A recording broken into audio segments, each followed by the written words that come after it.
Δεν θα αφήσουμε αυτή την ανάλγητη κυβέρνηση να καταστρέψει κάθε ελπίδα στους ανθρώπους που δεν έχουν ελπίδα και να τους φράξει το δρόμο σε ένα μέλλον. Βλέπετε αυτά τα παιδιά και υπάρχουν και πολλά άλλα ανάμεσά σας, πάρα πολλά άλλα που έχουν βγει από την κόλαση και που είναι εδώ μπροστά μας, καθαροί, μαχητές της ζωής, εκφέρουν λόγο και κάνουν συλλογική πράξη. Ονειρεύονται, βάζουν στόχους στη ζωή τους, οραματίζονται. Αυτό θέλουμε. Και είναι αυτό που δεν θέλει η κυβέρνηση. Γι' αυτό μιλάει για λειτουργικούς χρήστες. Γι' αυτό θέλει να διαλύσει ουσιαστικά όλα τα στεγνά θεραπευτικά προγράμματα. Είμαστε εδώ λοιπόν μαζί σας, μαζί με όσους εργάζονται στην απεξάρτηση, μαζί με όλες τις οικογένειες, μαζί με όσους δουλεύουν στην πρόληψη, μαζί με όσους δίνουν τη μάχη στον τομέα της ψυχικής υγείας.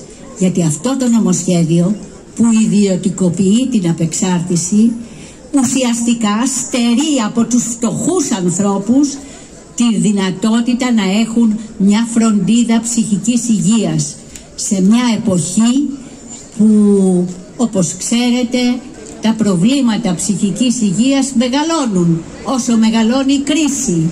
Τους στερεί λοιπόν αυτό το δικαίωμα. Θα μπορούν μονάχα οι πλούσιοι, γιατί όλα μπαίνουν σε έναν οργανισμό μαζί με τους ιδιωτικούς φορείς.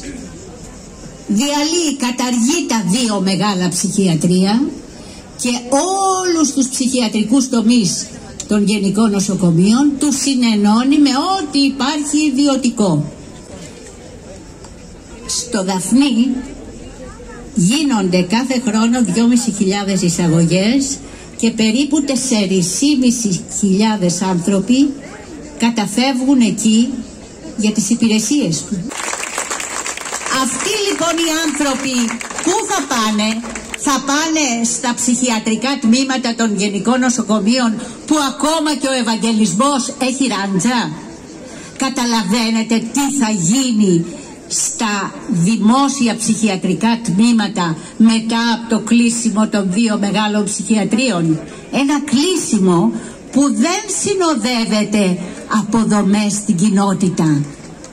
Δεν προβλέπεται τίποτα ούτε για επαγγελματική αποκατάσταση όσων ανθρώπων παρουσίασαν κάποιο πρόβλημα ψυχικής υγείας και κατάφεραν να βγουν από αυτό και να ξαναγυρίσουν στην κοινωνία, ούτε στεγαστικές δομές, ούτε στήριξη της οικογένειας μέσα στον υπερσυγκεντρωτικό οργανισμό που φτιάχνει και για την ψυχική υγεία και για την απεξάρτηση θα μπορούν να συγχωνεύουν ή και να καταργούν τμήματα, υπηρεσίες, δομές, δηλαδή να απολύουν. Θέλουν και τους εργαζόμενους, είτε απολυμένους είτε με μπλοκάκι, γενικά όμηρους, ευέλικτο εργατικό δυναμικό σε μια χώρα που έχει την πρωτοπορία στην εξαήμερη εργασία.